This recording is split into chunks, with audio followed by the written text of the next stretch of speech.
Bienvenue sur la chaîne Anima Consulting pour une nouvelle vidéo dédiée à la contre-visite médicale concernant notamment les conditions et les modalités. Tout salarié en cas d'arrêt maladie peut recevoir, selon les circonstances, donc une indemnité ou des indemnités journalières de la sécurité sociale, autrement appelée IGSS, et en complément, dans des circonstances particulières, l'employeur peut verser une indemnité à son salarié dans le cadre où il respecterait trois conditions. La première, être dans l'entreprise depuis au moins un an. La deuxième, avoir justifié de son état de santé dans les 48 heures. Et la troisième, être traité, opéré sur le territoire national ou dans un État membre de l'espace économique européen, selon l'article L1226-1 du Code du travail. À noter qu'il est important de prendre en considération les sources conventionnelles, notamment les conventions collectives, qui peuvent préciser des indemnités différentes, voire plus favorables pour le salarié. Alors il faut savoir qu'à partir du moment où l'employeur est tenu au paiement de cette indemnité, il a en contrepartie la faculté de déclencher des contre-visites médicales. Et donc les conclusions de ces contre-visites pourront priver donc le salarié à son droit à indemnisation complémentaire.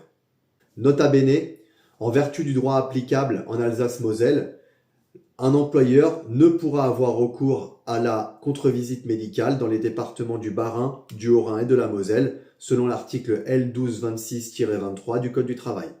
Donc ces contre-visites médicales sont bien cadrées par les articles notamment L12-26-10, 11 et 12 du Code du travail. Alors à savoir qu'en premier lieu, tout salarié doit préciser à son employeur l'endroit donc dans lequel il va se reposer, que ce soit son domicile ou un autre lieu, un domicile secondaire, une résidence secondaire ou autre. Et puis, il doit lui être indiqué aussi les horaires de visite dans le cas où son arrêt de travail porterait la mention sortie libre. Pour rappel, si l'arrêt de travail ne porte pas la mention sortie libre, les horaires autorisés donc vont de 9h à 11h le matin et de 14h à 16h l'après-midi.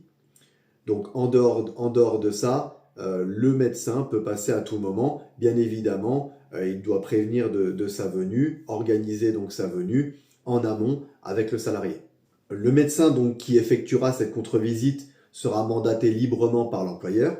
Donc il interviendra librement. Alors à sa charge de convoquer, donc soit de convoquer le salarié donc à son cabinet pour une visite de suivi, ou alors intervenir de manière inopinée à son domicile qui lui aura été transmis bien sûr en amont, notamment par l'employeur. Alors par contre, si à cause de son état de santé, le salarié ne peut pas se rendre directement à la convocation du médecin contrôleur, alors celui-ci pourra donc se rendre directement chez lui, en dehors des heures bien sûr autorisées si il y a des heures que les sorties ne sont pas libres. Et dans le cas où les sorties seraient libres, eh bien convenir d'une heure d'intervention avec le salarié en question. Bien sûr, il ne pourra pas refuser de proposer un horaire d'intervention pour le médecin contrôleur. Donc à l'issue de sa mission, le médecin contrôleur devra informer donc l'employeur d'une part du caractère justifié ou injustifié de l'état de santé du salarié et d'autre part de l'impossibilité d'avoir pu rencontrer le salarié, donc pour une raison qui lui est imputable, soit le refus de se présenter au cabinet, soit le refus tout simplement de proposer une horaire d'intervention dans le cas de sortie libre.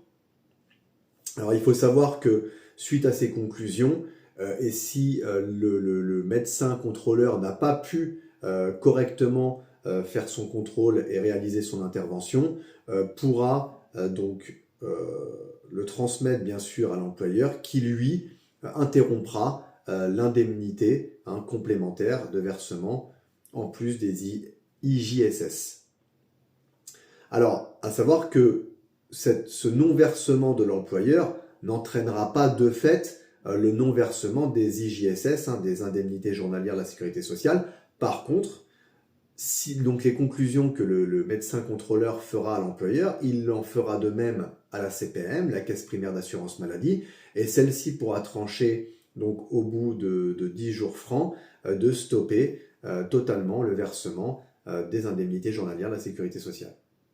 Voilà pour cette vidéo. Il est important de connaître quelques modalités pour qu'il n'y ait pas de mauvaises surprises, que ce soit de la part du salarié ou bien de l'employeur. J'espère que cette vidéo sera utile. À bientôt sur la chaîne Anima Consulting. Restez connectés, prenez soin de vous et l'entreprise qui prévient, c'est l'entreprise de demain.